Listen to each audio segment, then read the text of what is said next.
네, 안녕하세요. 영화계 전 진행의 허효식입니다. 예, 안녕하세요. 김정원입니다. 네, 오늘 저희가 다룰 영화는 클레어의 카메라인데 제가 선택을 했고요. 기본 정보를 말씀드리겠습니다. 각본과 연출의 홍상수, 촬영에는 이근진, 음악에는 달파란, 편집에는 함성원입니다. 멜버른, 밴쿠버, 겐트 영화제, 라스팔마스 국제영화제, 칸 영화제 등의 초청을 받았습니다. 예. 칸 영화제에서는 그 후라는 작품과 동시에 초청을 받았는데 클레어의 카메라에 나온 그 이자벨 위페르가 칸 영화제에서 심사위원회에 들어갔어요. 예. 그래서 칸 영화제 규칙상 경쟁 부분에 오를 수가 없습니다. 심사위원이 출연한 영화가. 그래서 특별 상영 부분으로 돌려졌다고 예. 그런 후문이 있습니다. 트리비아를 말씀드리면 그 후라고 하는 작품이 홍상수 감독의 20번째 작품이 되었는데 예. 사실 영화를 찍기로는 클레어의 카메라가 20번째로 촬영을 했다고 볼 수 있겠습니다. 예. 2016년 칸 영화제 기간에 현지에서 9일 동안 촬영된 작품이기도 합니다. 예. 2016년 칸 영화제 때 엘르라고 하는 작품과 김민희의 아가씨가 초청을 받았는데 비슷한 시간대에 두 배우가 참여한다고 하는 것을 알게 돼서 예. 두 사람이 모두 촬영에 참여하겠다라고 하는 의사를 밝혀서 촬영을 했다고 합니다. 네. 그래서 영화를 보면은 맨 처음과 후반부에 영화사에서 일하는 장면이 나오는데 홍상수 작품 배급하는 화인컷에서 배급 부스를 빌려서 촬영을 했다고 합니다. 그리고 촬영 이틀에서 3일 전인가에 프랑스에 도착을 했고 그때부터 장소를 돌아보러 다녔고 해변이나 카페나 하수구 같은 것들을 섭외를 해서 촬영을 했다고 합니다. 예. 그래서 뭐 일부러 그 영화제 중심부에서 촬영을 피하려고 한 건 아니고 그냥 그런 바깥의 풍경들이 더 좋다고 느껴서 그런 곳에서 촬영을 했다고 하네요. 예. 그리고 이 영화는 특별하게 장미희 배우와 정진영 배우가 처음 출연하는 영화기도 하죠. 홍상수 작품에. 예. 그래서 어떻게 출연했는지 한번 물어보니까 두 분 다 전부터 홍상수 감독한테 관심이 있었다고 밝혔고 이번에 뭐 어떻게 참여를 하게 됐는데 생각보다 작업 방식을 굉장히 잘 존중해주고 따라주셔서 영화에 큰 도움이 됐다 뭐 이런 인터뷰를 했습니다. 예. 그리고 홍상수 감독의 작품이 대부분 청소년 관람 불가잖아요. 근데 이 작품은 청불이 15세. 아니에요. 네, 15세예요. 그래서 왜 이렇게 등급을 낮췄냐? 라고 물어봤더니 홍상수 감독이 청불로 심의를 냈다. 근데 심의위원회에서 그냥 단계를 낮춰주더라. 예. 그냥 그렇게 됐다. 뭐 이렇게 얘기를 합니다. 예. 클레어의 카메라라고 하는 클레어라고 하는 이름이 에릭 로메르의 클레어의 무릎과 이름이 연상이 될 수 있는데 촬영날 아침에 이 영화 이름을 지으려고 했는데 프랑스 여자 이름이 떠오르지 않았다고 그 중에 클레어라고 하는 이름이 가장 편하게 떠올랐고 그냥 이걸로 하자라고 했는데 조금 지나고 나니까 클레어의 무릎이 생각이 났더라고. 그래서 조금 마음이 걸리긴 했는데 뭐 상관없겠다라고 생각해서 이런 제목이 나왔다고 합니다. 예. 그리고 영화 속에 등장하는 클레어 같은 경우 옷을 굉장히 탐정처럼 입는다고 의도가 있느냐라고 물어봤더니 이자벨 씨가 트렁크를 2개인가 3개인가 가져와가지고 옷을 입어봤다고. 그래서 가장 어울릴 것 같은 옷을 골라줬다고 홍상수가. 카메라 색도 일부러 파란색으로 골랐고 이자벨 씨도 만족했기 때문에 영화에 잘 녹아든 것 같다 뭐 이렇게 인터뷰를 한 게 있습니다.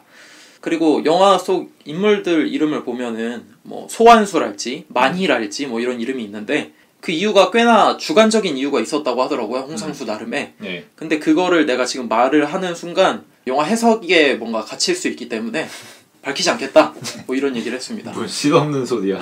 모르겠어요. 뭐 그랬답니다. 그리고 영화를 보면 걔가 총 3번 등장해요. 어떻게 영화에 등장하게 됐는지 물어봤더니 사실 그 개 때문에 카페를 섭외한 거라고. 그 개 길 한복판에 누워 있었는데 굉장히 마음에 들었고 카페 주인의 개였다고 하더라고요. 그래서 카페 주인한테 촬영할 수 있냐고 물어봤더니 호의적이었고 그 영화 중간에 개를 끌고 나와서 촬영을 하는데 도움을 준 사람 있잖아요. 그 사람이 카페 주인이라고 하더라고요. 네. 그리고 영화를 보면은 플래시백 같은 것도 나오고 플래시포워드 같은 장면도 나오는데 이게 촬영을 어떻게 하신 거냐 물어봤더니 전에 찍은 대로 순차적으로 다 한 거라고. 뭐 플래시백, 플래시포워드를 굳이 생각해서 하지 않은 거고 그냥 실제로 다 처음부터 끝까지 편집을 하지 않고 촬영한 그대로 영화를 찍었다고. 보여지는 그대로 찍었다 뭐 이런 이야기를 한 게 있습니다. 그리고 영화를 보면은 김민희가 유달리 목하고 상체를 앞으로 숙이잖아요. 의도하신 거냐라고 했더니 맞다고 영화 장면에서 김민희 씨의 꺾인 듯한 고개 숙임에 대해서 여러 번 언급을 했고 배우의 자세가 주는 표현의 힘이 말로 할 수 없을 정도로 강할 때가 있어서 의도한 것이다 라고 합니다. 그리고 이번 영화에서 111, 222 하면서 노래를 부르는 장면이 있잖아요. 이 노래는 뭐 어떻게 된 거냐 라고 물어봤더니 밤의 해변에서 혼자도 그렇고 이번 영화도 그렇고 해변의 여인도 그렇고 그 여배우가 부르는 노래는 홍상수 감독이 작곡한 게 맞고 이번 작품 같은 경우에는 아침에 미니 피아노를 갖고 다니다가 본인이 지은 곡이고 촬영 몇 달 전에 산책하다가 흥얼거리다가 나왔던 노래인데 다시 생각이 나서 그 노래가 이 영화에 등장하게 됐다라고 이야기를 하더라고요. 그 정도로만 인터뷰에 대해서 이야기를 하면 될 것 같습니다. 그리고 이번에는 특별히 이근진 촬영 감독이 새로 작품에 투입이 됐는데 감독이 이야기하기를 건국대에서 수업을 했던 학생이었다.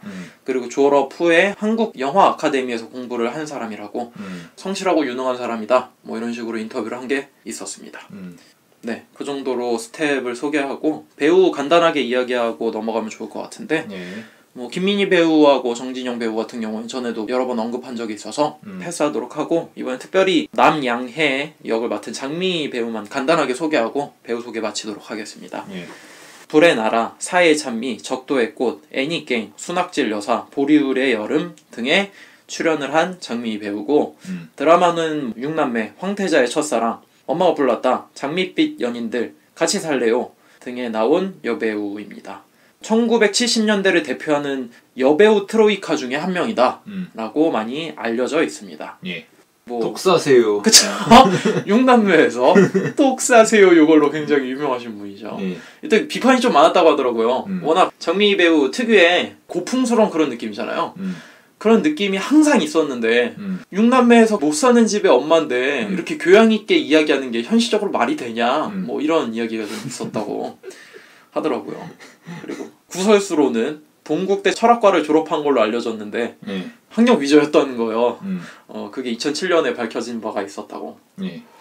뭐 영화로서는 춘사나 청룡영화제 대종상에서 여우주연상을 받은 적도 있었고 근데 이번엔 정말 무슨 계기로 홍상수 감독 작품에 나왔을까 싶기도 하더라고요. 좀 재밌는 거는 홍상수 감독 작품이 연출을 담아내기가 좀 어려울 수 있잖아요. 연기도 그렇고. 그쵸. 그런데도 굉장히 잘 녹아들어서 아 배우는 배우구나 라는 생각이 한 번 더 들었고 그 정도로 이야기할 수 있을 것 같아요. 네. 그럼 이 정도로 마치고 시놉시스와 함께 영화에 대한 자세한 이야기를 나눠보는 게 좋을 것 같습니다. 영화의 내용은 이렇습니다. 영화 세일즈사 직원인 전만희는 칸 영화제 출장 기간 중 갑자기 회사 대표 남양해로부터 해고 통보를 받게 됩니다. 그 이유인즉 순수하지만 정직하지 않아서 함께 일을 할 수 없다. 정직함은 노력을 해서 얻는 것이 아니니까 그 이유는 알 필요가 없다 라는 이야기를 듣게 되죠.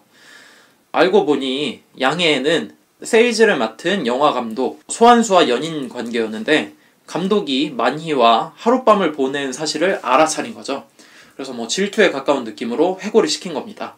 어차피 비행기표도 구하기 어려워서 만희는 귀국을 하지 않고 칸에서 며칠간 더 생각을 해보기로 합니다. 한편 친구 따라 영화제에 놀러온 교사이자 시인인 클레어는 시내와 바닷가를 거닐다가 완수와 양해 그리고 만희를 마주치게 됩니다. 클레어는 독특한 취미가 있는데 파란 폴라로이드 카메라를 들고 사람을 찍으면서 이렇게 사진을 찍으면 찍은 사람도 찍힌 사람도 이전과는 달라진다 라고 이야기를 하죠. 우연히 클레어의 피사체가 된 세 남녀는 클레어가 보여준 상대 폴라로이드를 계기로 진상을 파악하고 과거에 벌어진 일들을 새롭게 음미하게 되는 것이 이 영화의 시놉시스라고 볼 수 있을 것 같습니다. 일단 영화 상영 시간이 1시간밖에 안 돼서 굉장히 짧은 느낌이고 기승전결이 아니라 기승기가 아니냐 그래서 너무 짧다 뭐 이런 얘기를 하는 분들도 많더라고요. 이 영화를 보면은 클레어라고 하는 인물이 나오는데 앞서 말씀드린 것처럼 탐정을 연상시키는 복장을 하고 있죠. 그리고 사실 홍상수 감독 영화에서 카메라를 들고 찍는 사람이 처음 등장한 건 아니에요. 북촌 방향 같은 경우에 영화 말미쯤에 난데없이 갑자기 감독을 찍어주는 인물이 있기도 하죠. 클레어라고 하는 인물을 살펴보면 사물을 바꾸는 유일한 길은 모든 것을 찬찬히 보는 것이라고 이야기를 하죠. 그리고 이 사람은 교사예요. 직업적으로는. 하지만 예술적인 감수성을 갖고 있고 팔기 위해서 시를 짓거나 팔기 위해서 사진을 찍으려고 하는 사람은 아니죠. 그리고 본질을 더 가까이 아름답게 보기 위해서 천천히 살펴보는 것처럼 느껴지는 인물이라고 볼 수 있을 것 같아요. 그래서 저는 이 인물을 보면서 어떤 걸 느꼈냐면은 인간 군상들끼리 뭉쳐서 아웅다웅 하면서 에피소드들로 굉장히 점칠이 되어 있었던 게 홍상수 영화라는 생각이 드는데 밤의 해변에서 혼자해서 그 김민희를 데려가던 남자, 창문을 아무런 감정 없이 닦고 있던 그 남자 같은 인물이라는 생각이 들었어요. 클레어가. 클레어 같은 경우 이 세 인물과 섞일 수 없는 다른 차원의 인물로 비춰지고 그런 인물이 이 사람들에게 카메라를 찍고 그 사람들의 행동의 변화를 촉구하는 그런 뭔가 이질적인 사람이 홍상수 영화에 투입되었다라는 생각이 들면서 뭔가 좀 디테일이 달라지지 않았나 뭐 그런 생각을 좀 해봤습니다. 꽤 노골적이다 싶었는데 결국은 영화라는 매체를 비유하는 거잖아. 예. 클레어가 갖고 다니는 카메라가 결국은 홍상수의 카메라지. 그쵸. 뭐 그런 점에서 좀 이례적으로 적나라하게 소재를 드러냈다는 생각이 들어서 신기하더라고. 무슨 얘기를 하고 싶었던 걸까 그러면 홍상수는? 거기서 클레어가 그런 얘기를 하잖아. 카메라에 찍히는 순간부터는 그 이전과 달라진다고. 그리고 카메라를 통해서 이렇게 카메라로 대상을 찍는 게 우리가 대응할 수 있는 유일한 방법이다 뭐 이런 식의 이야기를 하잖아. 그리고 보면 결국은 이 영화를 통해서 그 카메라와 같은 기능을 하고 싶었던 거겠지. 나도 카메라를 찍는 행위에 대해서 좀 생각을 해봤는데 처음 시작부터 카메라를 찍는 게 마니가 남양해한테 해고당한 기념으로 기념 촬영이나 하죠 뭐 이런 식으로 촬영을 하죠. 남양해 같은 경우에는 이제 해고를 통보해야 되는 입장이니까 표정이 좋을 수가 없잖아. 그리고 질투하는 마음도 있었고 그렇기 때문에 표정 관리가 어려운데 사진을 찍자고 하니까 어쩔 수 없어. 사진을 찍는 순간에 울상을 지으면서 화를 낸 사진을 찍을 수는 없단 말이지. 억지로라도 그때 감정을 잠깐 감추고 가식적으로라도 웃으면서 사진을 찍게 된단 말이야. 그치. 그래서 영화 처음에 사진을 찍는 것이 어떤 행위인가를 좀 이렇게 정의를 내리고 시작하는 것 같다는 생각이 들었어. 우리가 튼튼이의 모험에 감독님과 배우들과 대화를 한번 나눴잖아요. 근데 굉장히 재밌었던 게 우리가 방송 녹음을 하기 시작할 때는 거의 카메라를 찍는 것과 비슷하게 이야기하는 것이 오피셜이 되고 공식화되기 때문에 그 사람을 규정짓게 되잖아. 그렇기 때문에 말을 하기가 조심스러운 거지. 그리고 내가 지금 어떤 상태이건 그런 감정을 죽이고 다른 모습으로 이야기를 해야 되는 거잖아. 근데 반면 오프 상황에서의 대화를 보면은 훨씬 더 자유롭고 편안하게 이야기를 할 수 있다는 거지.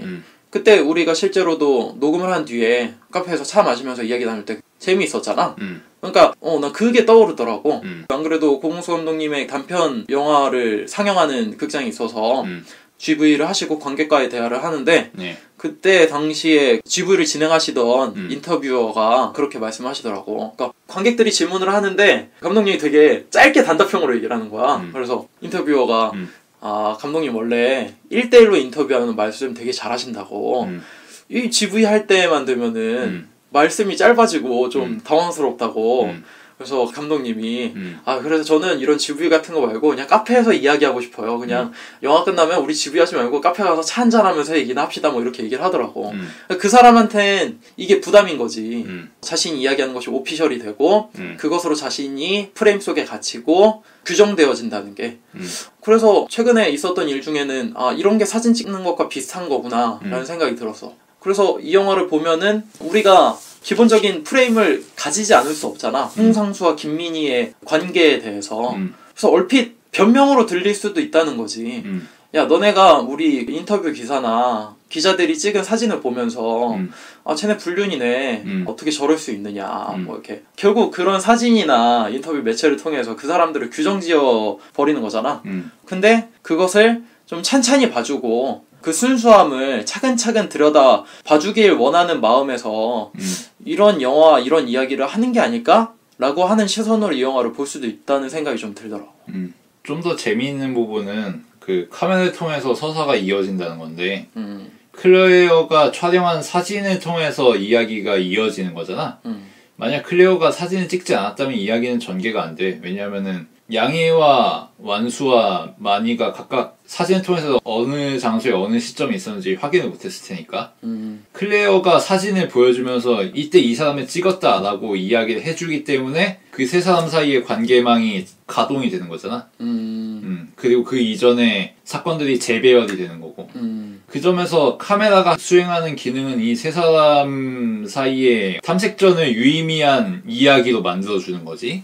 그리고 카메라 자체가 말하자면 작가인 거지. 그러니까 결국은 이 카메라의 개입 없이는 유지가 안 되는 인물들의 관계인 거고 구조인 거고 그 점이 재미있는 부분이라고 생각했고 그리고 이전에도 홍상수 영화가 그랬지만 선형적인 구조가 아니라는 거지. 시인의 배열 순서가 시간의 배치 순서와 동일하지 않잖아. 인과관계가 뒤섞여 있잖아. 그리고 심지어 이 영화에 드러나지 않지만 언급을 통해서 있었음직한 샷들도 유추할 수가 있고 예를 들어서 뭐 호텔 옥상에서 클레어가 마니를 촬영을 했다고 하는데 이 영화에는 호텔 옥상이 안 나와. 그 말인즉슨 호텔 옥상과 관련된 씬이 아마도 있다는 얘기겠지. 어쩌면 홍상수가 촬영을 했지만 편집을 했을 수도 있는 거고 아예 그런 일이 없었을 수도 있는 거고 그냥 말로만 있는 일일 수도 있는 거고 그 후에서 그랬던 것처럼 이 모든 씬들이 사실 단일한 서사로 응축이 안 되는 걸 수도 있는 거고 여러 가지 평행적인 이야기들을 모자이크 한 걸 수도 있는 거고 뭐 이런 거잖아. 근데 그 중심에는 어쨌든 카메라가 있다는 거. 그러니까 홍상수의 카메라를 통해서 이 이야기의 조각들이 하나로 연결되는 거지. 마치 클레어의 사진을 통해서 이 세 사람의 관계가 완성이 되는 것처럼.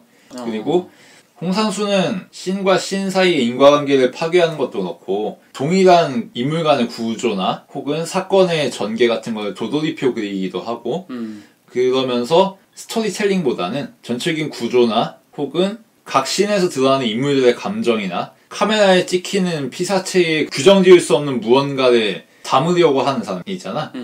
그런 시도의 연장선상에서 이 영화를 만들었다는 생각이 들어. 그러니까 클레어가 말하는 것도 그거잖아. 모든 것을 다시 고친다거나 바꿀 수 있는 거는 카메라를 통해서 다시 바라보고 응시하고 묵상한 다음에야 가능하다 뭐 이런 식의 이야기를 하잖아. 그러니까 정리하자면은 이런 카메라라는 영화가 성립되는 데 있어서 필수적일 수밖에 없는 그 도구에 의해서 잡히는 그 순간과 인물들의 동태, 변화, 양상, 운동, 시간 이런 것들을 즉흥적으로 드러내고 싶었다. 뭐 앞서 이야기와 대응을 시켜보면은 이 영화를 감상하는 시선으로 지금 우리를 둘러싼 일상사도 봐달라 뭐 그런 얘기가 될 수도 있기는 있지. 뭐 그런 식으로 해석할 수도 있고 근데 굳이 그렇게까지 갈 필요가 있나 싶기도 하고. 나도 그렇게 해석하는 순간 해석의 폭이 너무 좁아지기 때문에 영화를 충분히 감상할 수 없다고 생각을 하고 나도 스미스 말에 철저하게 공감하고 더 이야기하고 싶은데 결국 카메라라고 하는 소재를 통해서 사진을 찍어서 이 인물들끼리 얽혀있던 관계들이 그리고 인물들이 생각했던 상대방의 이미지들이 한 번 더 상기되기도 하고 그 상기된 이미지를 통해서 행동이 바뀌기도 하잖아. 결론적으로 따지면은 완수 같은 경우에는 양해와 헤어지려고 이야기를 다시 하고 마니는 회사에서 잘렸는데 후반부에 보면 다시 복직한 것처럼 보이기도 하고 그리고 양해 같은 경우엔 자신의 사랑을 다시 한번 이야기하면서 관계를 재정립하게 되기도 하는 그런 요소로서 카메라가 작동을 한다는 거지. 근데 여기서 재미있는 거는 카메라로 찍었을 때 단편적인 이미지가 그대로 가는 요소들이 몇 가지 있는 것 같아. 폴라로이드 사진으로 찍은 사진들을 다 보여주진 않아. 영화에서는 김민희만 보여주지. 근데 우리가 생각해 볼 수 있는 건 사물이나 풍경을 찍었다는 이야기가 분명히 들렸기 때문에 그것에 대해서 추측할 수 있을 것 같은데 영화를 보면은 난데없이 풍경이나 소재를 찍어주는 게 몇 가지가 있어. 맨 처음 보면은 나무 같은 거를 뜬금없이 하늘 배경으로 찍어준다든지 컷어웨이 해주지. 그쵸. 완수와 양해가 바닷가를 바라보고 있는데 아 저기 멀리 배가 있다. 이야기하기 전에 푯말 같은 거 바다 위에 부유하고 있는 그런 거를 잠깐 보여준다든지 그리고 저기 큰 배가 있다. 와 진짜 크네 라고 이야기하고 컷이 넘어갔을 때 큰 배를 비춰주고 그 다음에 다시 만희를 보여주죠. 우리가 사람을 봤을 때 그 사람의 완전한 걸 이해할 수는 없지만 그 이미지 자체로 우리가 기억을 하는데 우리가 그냥 이미지 자체로 그 사람의 성격을 왜곡할 수 있지만 그렇지 않은 그냥 이미지 그 자체로 다인 요소 그러니까 사물 같은 것들을 영화 중간중간 배치하면서 그것들은 우리가 알고 있는 이미지 그대로 놔둔다는 거지. 그러니까 우리가 인물을 규정 지을 때 우리가 갖고 있는 이미지 그것이 그 사람이 얼마나 프레임에 가둬두는지에 대한 반대 요소로 그런 사물들을 채용했다는 생각이 들더라고요. 그것의 중간쯤 위치한 게 골목에 누워있는 개가 아니었을까? 라는 생각이 들더라고요.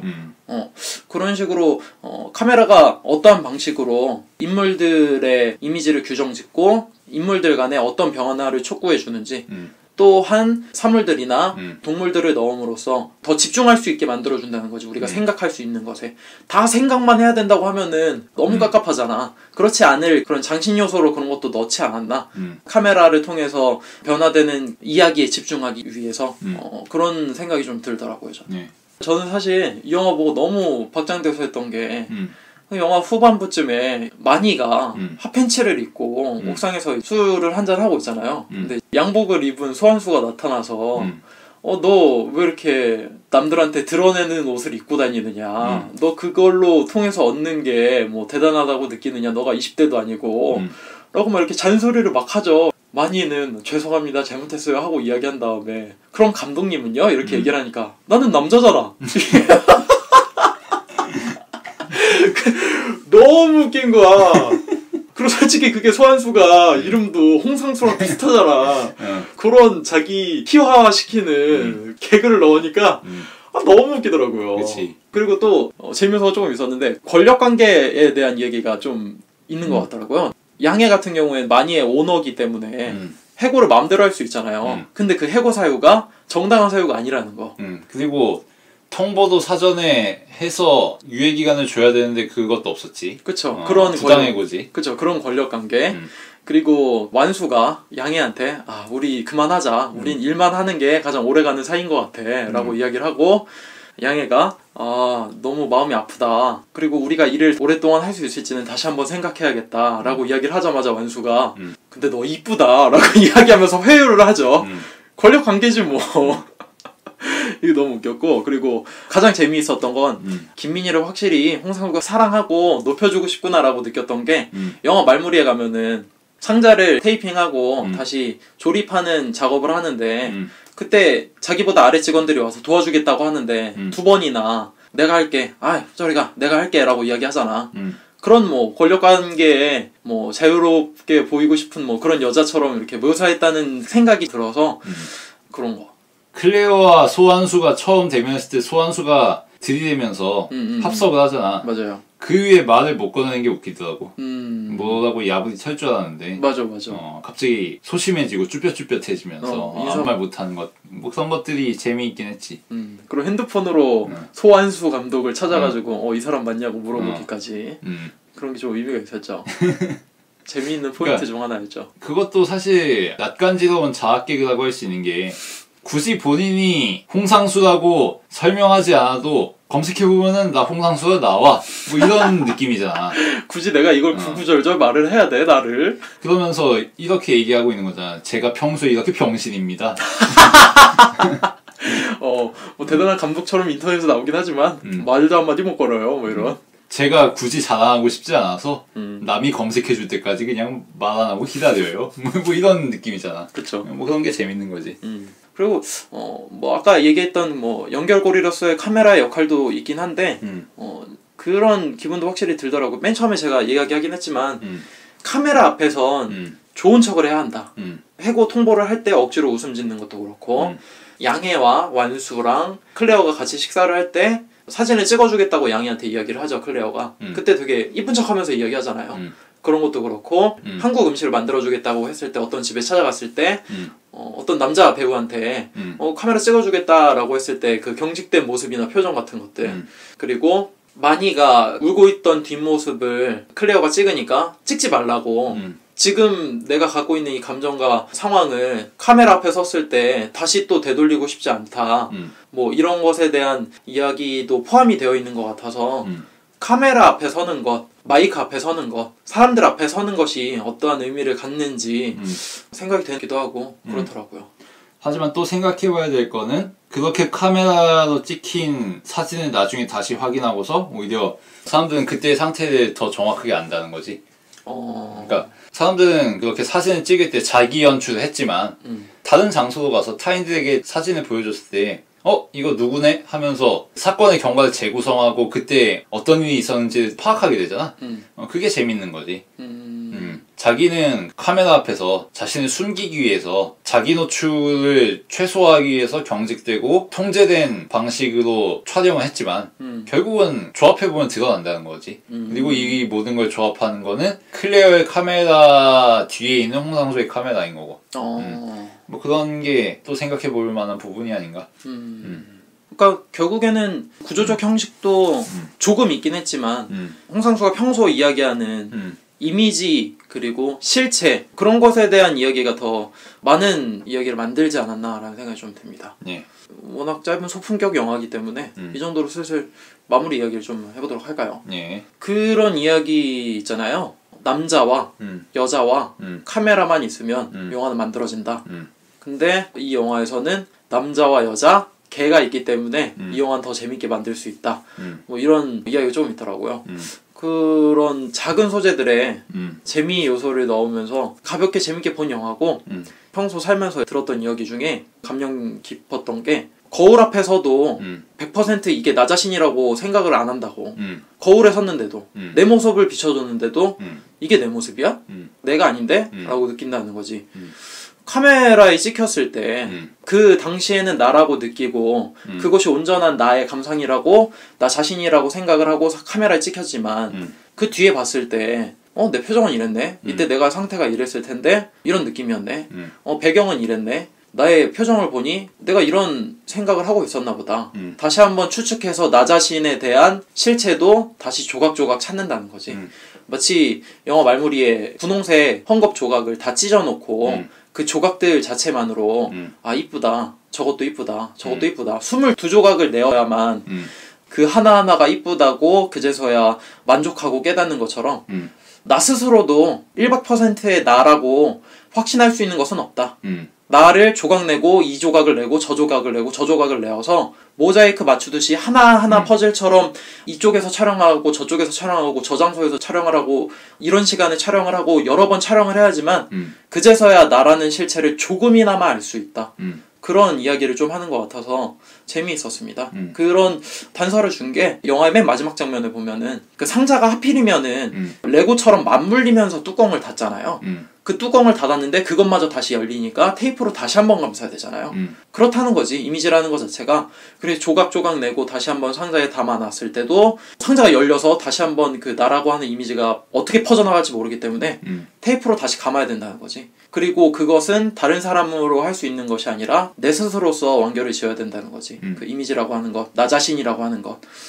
짧은 시간에 맞게 유머 농도도 짙었고 단순하게 웃겼고 뭐 장소랄지 배우들의 연기랄지 그런 구조적인 것도 그렇게 복잡하지 않으면서 딱 소품격에 알맞는 작품이 아니었나라는 생각이 들었습니다. 그래서 저의 별점은 3점 줄 수 있을 것 같습니다. 기존의 작품들로부터 크게 벗어난 것 같진 않다. 그런 부분에서 좀 걸리는 게 있더라고. 뭐 점수 주자면 저도 3점 주고 싶고요.